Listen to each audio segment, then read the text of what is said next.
Rocking star Yash ಬಗ್ಗೆ ಒಂದು complaint ಏನಿತ್ತು ಅಂತಂದರೆ KGFಗಿಂತ ಮುಂಚೆನೇ ಆಲ್ಮೋಸ್ಟ್ ಅವ್ರದ್ದು ಒಂದೊಂದೇ ಸಿನಿಮಾಗಳು ಪಿಕ್ ಆಗ್ತಾ ಇತ್ತು. ಲಕ್ಕಿ, ಅದಾದಮೇಲೆ ಬಂದಂಥ ಕಿರಾತಕ ಇರ್ಬೋದು, ರಾಜಾಹುಲಿ, ಗೂಗ್ಲಿ, ರಾಮಾಚಾರಿ, ಒಂದು ಸೂಪರ್ ಸ್ಟಾರ್ ಆಗಿ ಯಶ್ ರೂಪುಗೊಳ್ತಾ ಹೋಗ್ತಾ ಇರ್ತಾರೆ. ಆದರೆ ಅವರ ತಂದೆ ಇನ್ನೂ ಕೂಡ BMTC ಓಡಿಸ್ತಾ ಇದ್ದಾರೆ. ಮಗ ಆಡಿ BMW ಅಂತ ಓಡಾಡ್ತಾನೆ. ಆದರೆ ಅವ್ರ ಅಪ್ಪ ಇನ್ನೂ ಕೂಡ ನೋಡೋಲ್ಲಿ BMTC ಓಡಿಸ್ತಾ ಇದ್ದಾರೆ.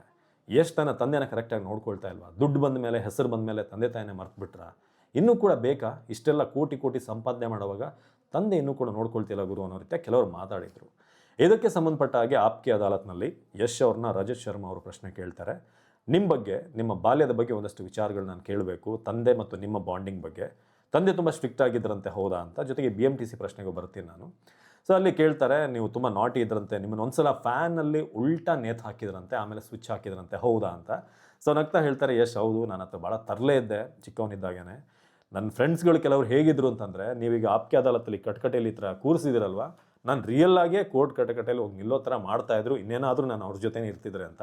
ಅಪ್ಪನಿಗೆ ಅದೊಂದು ಭಯ ಇತ್ತು. ಸೊ ಆ ಕಾರಣಕ್ಕೆ ಎಲ್ಲಿ ಮಗ ಹಾಳಾಗೋಗ್ಬಿಡ್ತಾನೋ ಅಂತ ಅವರು ನನ್ನ ತುಂಬ ಸ್ಟ್ರಿಕ್ಟಾಗಿ ಸಾಕಿದ್ದಾರೆ.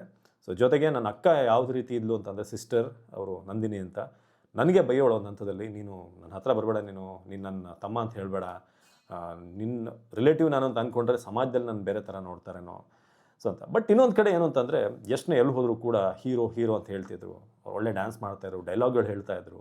ಕಾಲೇಜಲ್ಲಿ ಅಥವಾ ಹೈಸ್ಕೂಲಲ್ಲಿ ಟೀಚರ್ಗಳು ಕೂಡ ಏನು ಹೀರೋ, ಏನೋ ಹೇಗಿದೆಯಾ, ಊಟ ಮಾಡಿದ್ಯಾ ಅಂತ ಹಂಗೆ ಕೇಳೋರು. ಸೊ ಹಾಗೆ ವೀರಪ್ಪನ್ ತುಂಬ ಒಂದು ಕಡೆ ಒಂದು ಟೈಮಲ್ಲಿ ಕೇಳಿ ಬರ್ತಾಯಿತ್ತು ವೀರಪ್ಪನ ಹೆಸರು. ಆ ಸಂದರ್ಭದಲ್ಲಿ ಡೈಲಾಗ್ ಹೊಡೆದಿದ್ದಾನಂತೆ ಯಶ್ಗೆ ನೆನಪಿಲ್ವಂತೆ ಅದು, ನನ್ನ ಬಿಡಿ ಕಾಡಿಗೆ ನಾನು ಹೋಗಿ ವೀರಪ್ಪನ ಹಿಡ್ಕೊಂಡು ಹಂಗೆ ಕರ್ಕೊಂಬಂದ್ಬಿಡ್ತೀನಿ ಅಂತ. ಸೊ ಈ ಥರ ಆಗ ಎಷ್ಟು ಹೇಳ್ತಾ ಇದ್ರಂತೆ, ನನಗೊಂದು ಅವಕಾಶ ಕೊಡಿ, ನಾನು ಕಾಡಿಗೆ ಹೋಗ್ತೀನಿ, ವೀರಪ್ಪನ ಹಾಗೆ ಹಿಡ್ಕೊಂಡು ದರದರ ಅಂತ ಎಳ್ಕೊಂಬಂದ್ಬಿಡ್ತೀನಿ ಅಂತ ಹೇಳಿದ್ರಂತೆ.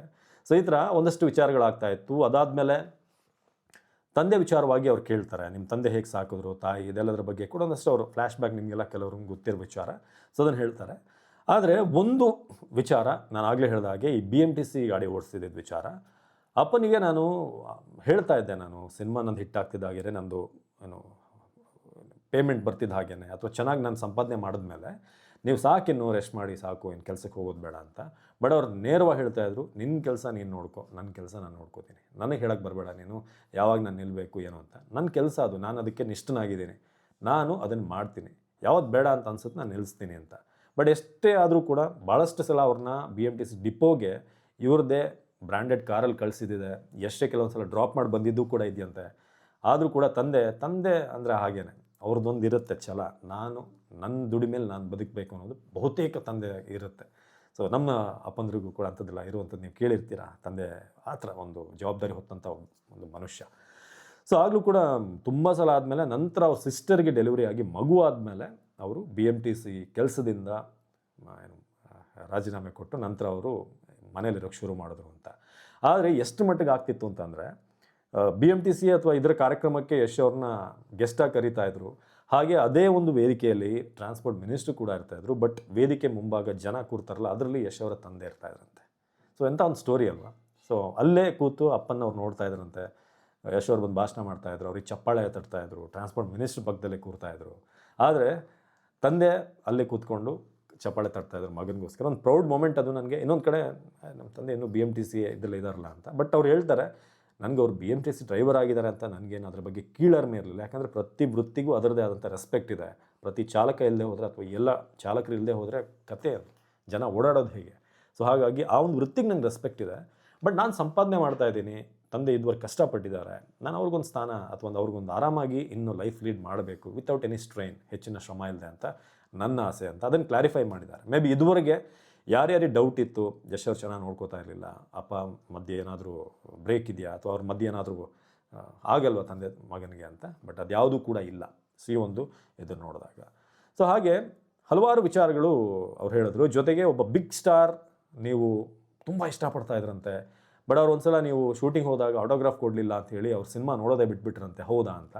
ಅದಕ್ಕೆ ಎಷ್ಟು ನಗ್ತಾರೆ ಹೇಳ್ತಾರೆ, ಇಲ್ಲ ಅದು ಬಿಗ್ ಸ್ಟಾರ್ ಏನಲ್ಲ, ಒಬ್ಬರು ಆ್ಯಕ್ಟ್ರ್ ಅವರು, ಒಳ್ಳೆ ಆ್ಯಕ್ಟ್ರ್ ಅವರು. ನಮ್ಮೂರಲ್ಲಿ ಶೂಟಿಂಗ್ ಅಂತ ಬಂದಿದ್ದರು. ನಾನು ಭಾಳ ಖುಷಿ, ಭಾಳ ಒಂದು ಜೋಶಿಂದ ಹೋಗಿ ಅವ್ರ ಹತ್ರ ಒಂದು ಆಟೋಗ್ರಾಫ್ ಕೇಳಿದೆ. ಬಟ್ ತುಂಬ ರೂಡಾಗಿ ಬಿಹೇವ್ ಮಾಡಿದ್ರು, ತುಂಬ ಕೆಟ್ಟದಾಗಿ ಏನೋದಕ್ಕಿಂತ ಸ್ವಲ್ಪ ದಿಮಾಗ್ ತೋರಿಸಿದ್ರು ಅಂತ. ಆವತ್ತೇ ನಾನು ಡಿಸೈಡ್ ಮಾಡಿದೆ, ಇಲ್ಲ, ನಾನು ಇವ್ರ ಸಿನಿಮಾ ನೋಡಲ್ಲ ಅಂತ, ಅಲ್ಲಿಂದ ಅವ್ರ ಸಿನಿಮಾ ನೋಡಿಲ್ಲ ಅಂತ. ನನಗೆ ಗೊತ್ತಿಲ್ಲ ಯಾರಿರ್ಬೋದು ಆ್ಯಕ್ಟರ್ ಅಂತ, ನನಗೂ ಪ್ರಶ್ನೆ ಬಂತು.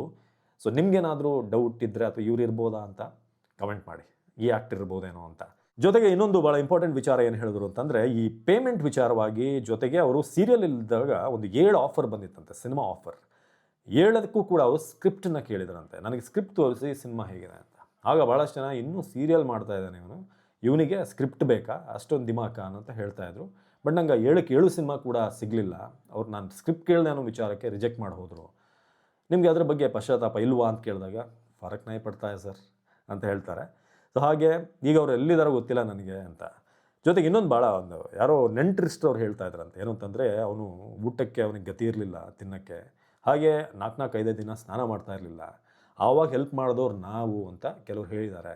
ಹೌದಾ, ನೀವು ಸಂಬಂಧಿಕರ ಹತ್ರ ಇದ್ದರೆ ಯಾರಾದರೂ, ನೀವು ಹತ್ರ ಇದ್ದರೆ ಆ ಪರಿಸ್ಥಿತಿಲಿ ಅಂತ. ಆವಾಗ ಯಶ್ ಹೇಳ್ತಾರೆ, ಭಾಳ ಇಂಪಾರ್ಟೆಂಟ್ ಮಾತಿದು, ತೂಕದ ಮಾತು. ನೋಡಿ, ಒಬ್ಬ ವ್ಯಕ್ತಿ ಫೇಮಸ್ ಆಗ್ತಾ ಹೋಗ್ತಿದ್ದಾಗೆ, ದೊಡ್ಡ ಪ್ಲೇಸಿಗೆ ಹೋಗ್ತಿರುವಾಗ ಇಂಥವರೆಲ್ಲ ಬರ್ತಾರೆ ಒಂದಷ್ಟು ಜನ. ನಾನು ಅವನಿಗೆ ಆ ಟೈಮಲ್ಲಿ ಹೆಲ್ಪ್ ಮಾಡಿದ್ದೆ, ಈ ಟೈಮಲ್ಲಿ ನಾನು ನೋಡ್ಕೊಂಡಿದ್ದು, ನಾನು ಊಟ ಹಾಕಿದ್ದು ಅಂತ.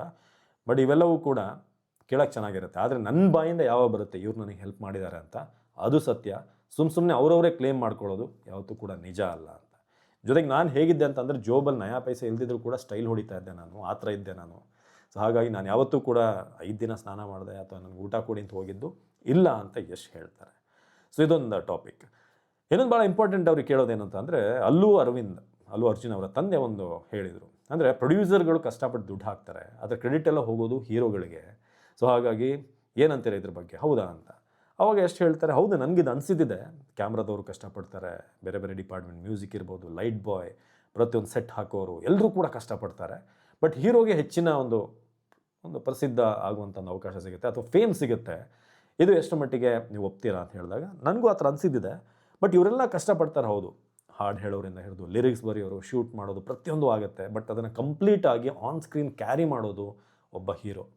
ಇನ್ ಕೇಸ್ ಹೀರೋ ಅಥವಾ ಹೀರೋಯಿನ್ ಇವರು ಪಿಕ್ ಮಾಡಲಿಲ್ಲ, ಅದನ್ನು ಕರೆಕ್ಟಾಗಿ ತೊಗೊಂಡೋಗಿ ಪ್ರೆಸೆಂಟ್ ಮಾಡಲಿಲ್ಲ ಅಂತಂದರೆ ಇವರಿಷ್ಟೂ ಜನರ ಎಫರ್ಟ್ ಕೂಡ ವೇಸ್ಟ್ ಆಗುತ್ತೆ. ಸೊ ಅದೇ ರೀಸನ್ಗೆ ಅವ್ರಿಗೆ ಹೆಚ್ಚಿನ ರೆಸ್ಪೆಕ್ಟ್ ಸಿಗೋದು, ಹೆಚ್ಚಿನ ಮನಿ ಸಿಗೋದು, ಹೆಚ್ಚಿನ ಫೇಮ್ ಸಿಗೋದು ಆ ರೀಸನ್ಗೆ. ಸೊ ಆತ ಕಂಪ್ಲೀಟಾಗಿ ಒಂಥರ ಡೈರೆಕ್ಟರ್ ಹೇಗೆ ಅದನ್ನು ಒಂದು ಕರೆಕ್ಟಾಗಿ ಅದನ್ನು ಮ್ಯಾನೇಜ್ ಮಾಡ್ತಾ ಹೋಗ್ತಾನೋ, ಹಣಕಾಸು ಪ್ರೊಡ್ಯೂಸರಿಂದ ಬರುತ್ತೋ, ಅದೇ ಕಂಪ್ಲೀಟಾಗಿ ಸ್ಕ್ರೀನ್ ಮೇಲೆ ಕರೆಕ್ಟಾಗಿ ಒಬ್ಬ ಹೀರೋ ಅದನ್ನು ಕ್ಯಾರಿ ಮಾಡದೆ ಹೋದರೆ ಸಿನಿಮಾ ಫ್ಲಾಪ್ ಆಗುತ್ತೆ. ಸೊ ಆ ರೀಸನ್ಗೆ ಅವ್ರಿಗೆ ಹೆಚ್ಚಿನ ಪೇಮೆಂಟ್, ನಿಮ್ಗೆ ಎಷ್ಟು ವ್ಯಾಲ್ಯೂ ಇದೆ ಅಷ್ಟು ನಿಮಗೆ ಪೇಮೆಂಟ್ ಸಿಗುತ್ತೆ ಅಂತ. ನಿಮಗೆ 50 ಕೋಟಿಗೆಲ್ಲ ಡಿಮ್ಯಾಂಡ್ ಮಾಡ್ತೀರಂತೆ, ಹೌದಾ ಅಂತಂದಾಗ 50 ಕೋಟಿನ ಅದಕ್ಕಿಂತ ಜಾಸ್ತಿ ಸರ್ ಅಂತ ಕಾನ್ಫಿಡೆಂಟಾಗಿ ಯಶ್ ಹೇಳ್ತಾರೆ. ಯಾಕಂದರೆ ನನಗೆ ಅಷ್ಟು ವ್ಯಾಲ್ಯೂ ಇದೆ ಅಂತ ನಾನು ಅಂದ್ಕೊಂಡಿದ್ದೀನಿ, ನಾನು ಅಷ್ಟು ಕೇಳ್ತೀನಿ, ಅದ್ರಲ್ಲಿ ತಪ್ಪೇನೂ ಇಲ್ಲ, ತಪ್ಪಿದೆಯಾ ಸರ್ ಅಂತ ಹೇಳ್ತಾರೆ ಯಶ್. ಸೊ ಈ ಥರ ಒಂದಷ್ಟು ಅವ್ರ ಪರ್ಸ್ನಲ್ ಮ್ಯಾಟರ್, ತಂದೆ ವಿಚಾರ, ಅದರ ಬಗ್ಗೆ ಕೂಡ ಕ್ಲಾರಿಫೈ ಮಾಡಿದ್ರು. ಬಾಲ್ಯದಲ್ಲಿ ಹೇಗಿದ್ರು ಅದರ ಬಗ್ಗೆ ಹೇಳಿದರು, ಪೇಮೆಂಟ್ ವಿಚಾರ ಮಾತನಾಡಿದ್ರು. ಜೊತೆ ಹೀರೋಗಳಿಗೆ ಯಾಕೆ ಹೆಚ್ಚಿನ ಪ್ರಾಶಸ್ತ್ಯ ಅಥವಾ ಹೆಚ್ಚಿನ ಫೇಮ್ ಅದರ ಬಗ್ಗೆ ಎಲ್ಲ ಮಾತಾಡಿದ್ರು. ಕಂಪ್ಲೀಟ್ ಆದಂಥ ಕುತ್ಕೊಂಡು ನೋಡುವಂಥ ಒಂದು ಇಂಟರ್ವ್ಯೂ ಇದು. ಸಾಕಷ್ಟು ವಿಚಾರ ನಮಗೂ ಕೂಡ ಇನ್ಸ್ಪೈರ್ ಆಯಿತು ಇದರಿಂದ. ಸೊ ಹಿಂದಿಲಿದ್ದಂಥ ಇಂಟರ್ವ್ಯೂ ಕನ್ನಡದಲ್ಲಿ ನಿಮಗೆ ಟ್ರಾನ್ಸ್ಲೇಟ್ ಮಾಡುವಂಥ ಮತ್ತೊಂದು ಎಪಿಸೋಡ್ ಇದು. Thank you so much.